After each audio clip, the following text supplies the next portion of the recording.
Welcome into KARE 11's 15-minute weather edition. We're going to take a deep dive into all of the rain that's going to be rolling in here. We're also going to take a little bit of a look at the past, the temperature trend, take a look at what I think for the future, and multiple inches of rain. So what you're looking at here is day to day, you got to go back the past 31 days for above average and below. Now, there was that time in early June. The water temps on the lakes were crazy cool. That's because we were 22 degrees below average a few of these days. But where have we been recently? Well, you can look. We are way above average. So we've kind of split this in 2 months and a half. And it looks like the past, week? Yeah, week has been way above average. So now the lakes are, and the water temperatures in the lakes are actually starting to warm up. So we're starting to get to that summer mode, but it was a little bit odd when you think of the past month and how where we've been and where we are now. Now, the heat this weekend changed a lot. We've had a lot of storms. It's been nice to just have the 24-hour dew point change drop. Big time. Okay, what does a 17-degree temperature drop in the dew point actually mean? What does that mean? Well, that means you've taken out almost all the moisture in one day. Now, it's hard because when we think about temperatures, you want to think about degrees and dew points the same. They don't correlate the same. 17 degrees is about 80 or 90% of the moisture sucked out. That's actually what that means. Because if you think about it, a 50-degree dew point is dry, a 70-degree dew point is oppressive. So 20 degrees right there are all or nothing. The thresholds are different. So usually the temperature swings a little bit more drastic. Where have we been this morning? How about dew points in the 40s? It has not been your imagination. It has been dry, it has been crisp, and the air has been great. That is going to change. We're going to start moving in some of the moisture as we get into Wednesday, Thursday. 6 a.m. Wednesday to noon on Thursday. We had to add till noon Thursday. So we just had Wednesday yesterday for the weather impact alert. Now we're going an extra 12 hours. And that's because the new model runs are starting to indicate that maybe Thursday morning we actually pick up heavy rain, so prepare for that. Now, we use the blue columns when this is less severe and more nuisance, but still impactful. Rain gear and umbrellas are a must as we go into this. Speaking of the temperatures, we are cooler in the temperatures, so it's dry air and cooler weather as we go through the day today. So it's absolutely fantastic. I hope you're enjoying that. With the current wind speeds, you can see there is the high pressure right there. You can actually see the little swirl in this. See how it's a northeast push from the wind. Now, how does high pressure work? So you can see the high right there. Sometimes I like to explain how this all works. It's a process, right? So there's your high. Obviously, the low pressure center is down here. The boundary itself is right here. And that boundary is where the showers are going to be. So how this works is when this comes in, it gives you a northwest wind.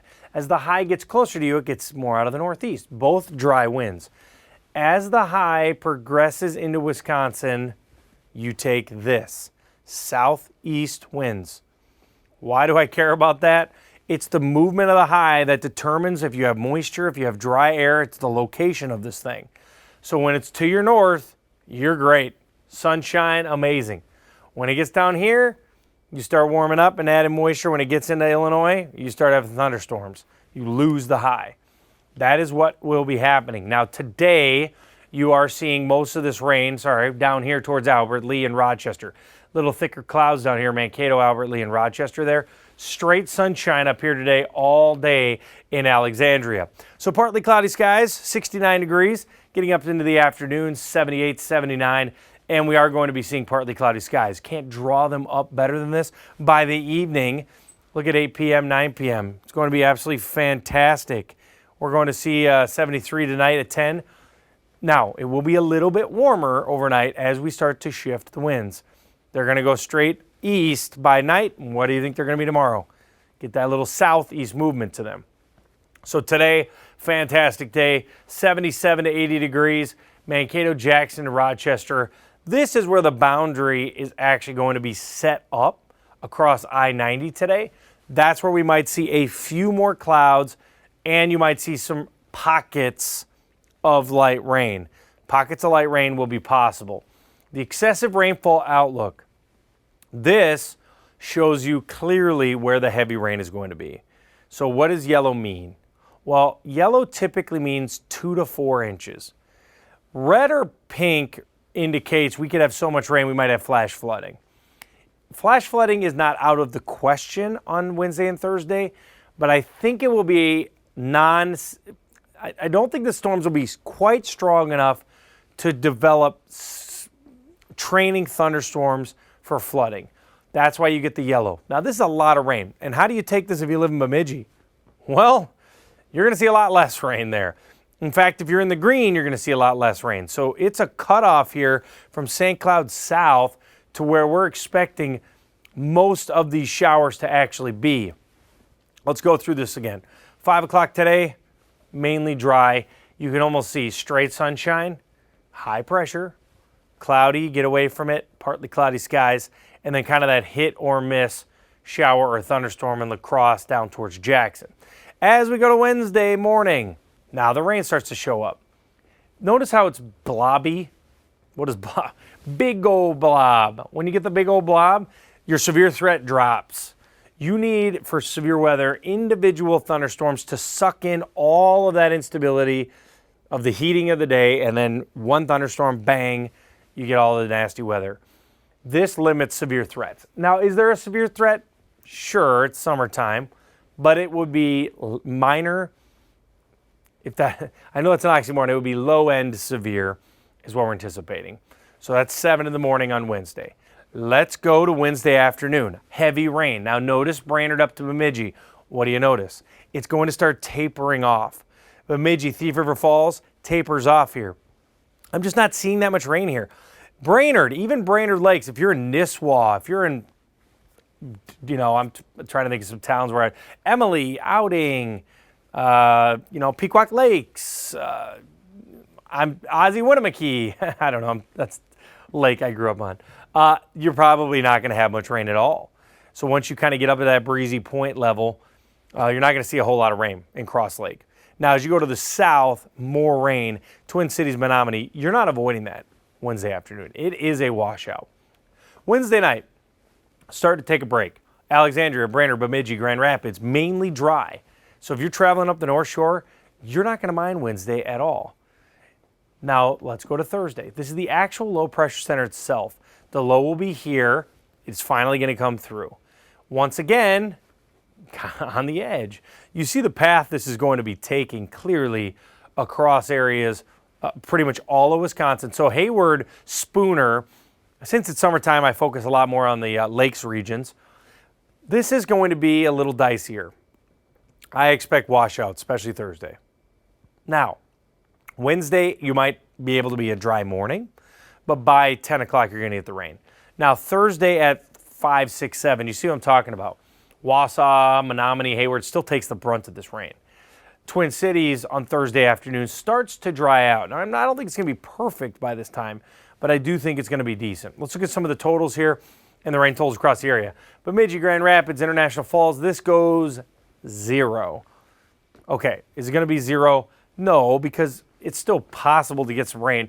This model or this threshold only goes 0.1 or under, so you can see up here, there's still some green, right? There's still going to be a couple of these cells coming in, but it does look pretty patchy. So I would say 1/10 of an inch to 1/4 of an inch for the area circled here. The one spot that I just think is really on the edge is here in Brainerd. And you can see that up here quite a bit. Brainerd, it's got you at 0.1, St. Cloud 1. So this stretch right here is going to be the divide between really not a whole lot of rain. Drive down 371, you can see Little Falls over to Lake Mille Lacs, or Lake Mille Lacs is kind of on the edge, so even South Lake Mille Lacs, and then over towards Hinckley, Pine City. That's going to be more of that bullseye for rain totals through Thursday. As you take you through more of the Northland, again, you're just not seeing a whole lot. International Falls, Grand Marais, but then you see it ramp back up down towards Hayward. That's where we're going to see 0.7 inches and that is just a lot of rain. And then pretty much all of Wisconsin, Menominee, that's one of the other bullseyes there. So overall, this is kind of the look of this entire forecasted swath of rain. And this low, what happens is your low, I'll put this on here, it's going to be traveling in this direction. So the low, the heaviest rain is always just north of the low. Now the severe threats are typically going to be minor when you're north of a low, but that swath is going to go from Lake Okoboji down to, you can see that 2 to 5 in this swath here. This is, you see some of this over 4 inches, especially in, looks like Eau Claire over to Wausau, because I think, yeah, the tip of that is Wausau, Rhinelander. And that's 2 to 5 inches of rain. Just a massive swath of this. Getting it to the north, we just don't see as much. No, it's still going to rain up here, just different type of rain as that low passes by. But this is going to hit everybody pretty much in Wisconsin. Let's talk day-to-day rain chances. So Wednesday, the chance is at 90%. During the night, it goes down to 40. So will it rain for 48 straight hours? No. This is going to be raining for about 20. The impact alert is for 36 hours. I think that it will rain for 20 hours. That's a lot of rain, right? 20 hours of rain here. Now, Thursday through the day is another chance, and then you see it clearly come off Thursday. Now, let's talk about plans for later on. Friday is a great day. Monday is a great day. Saturday is a solid day. Best chance is Sunday morning, so there's obviously another low that's going to be swirling in here. But in the summertime, this stuff here, you take that as keep your plans. Because in the summertime, it rains a lot, but you don't necessarily bail on your plans. That is what the weekend is looking like right now. Obviously, 80-90% chance of rain, a little bit different. Let's talk about hazards, severe threats. So severe threats are going to be on the marginal side. This, to me, is more of a, yeah, we might get a couple thunderstorms, but we're not expecting widespread severe weather or anything like that. Better chance for this rain is south of St. Cloud, south of Ortonville, and you can see that over to La Crosse. Once you get north of this area, it's just going to be rain only. So I don't expect nasty, nasty storms. Thursday's threat, where does it taper off? It goes way down to Madison. So we're not going to see a whole lot of rain at all, or storms on Thursday. Anything that we see in the morning should be non-severe. Here's your 7-day forecast. Absolutely gorgeous day today. Heavy rain Wednesday, half of the day on Thursday. Showers are going to be likely. As we go into the Friday, Saturday stretch, warmer, pleasant, morning rain possible Sunday. It could be a little bit more hit or miss. And then right now we're going to start clearing on the day on Monday. So yeah, it just looks like overall it's a decent period of storms over the next 7 days. Well, let's go long range outlook now since we had the opportunity. We'll take it long range here. This is the precip chances for the next 8 to 14 days. You'll notice the monsoon is going to start up here. So we are expecting a monsoon. Maybe people didn't even know what this means. Monsoon is not a big area of rain. It's the transition of the seasons. That's all it is. I probably just blew your mind there. So yes, they call it the rainy season or the monsoon season, whatever. So that's going to be in Phoenix and Vegas. So if you're traveling down there, sorry, they'll probably love it, the cooler weather. We are normal, and at this time of the year to be normal typically means a lot of good days. That would be right through the 4th of July. I do think we'll see hit or miss storms. It's the 4th of July. Of course it's going to storm. But no, it also looks like the heat will continue. When I see this, when I see the warmth going up into Canada like this for the next 14 days, that to me tells me, I'll draw on here again, you got this ridge going way up into Canada and then back down. So whenever you have a giant ridge up into Canada, this indicates hot weather.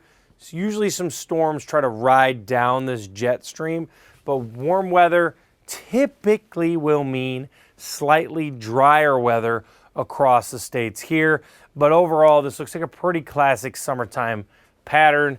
The only reason Phoenix, Albuquerque, and El Paso are going to be below average is because they're going to see rain showers down in the desert. That's a lot of information, but thank you guys so much for joining me here on KARE 11 Plus for your 15-minute weather edition. I hope you guys have a wonderful day.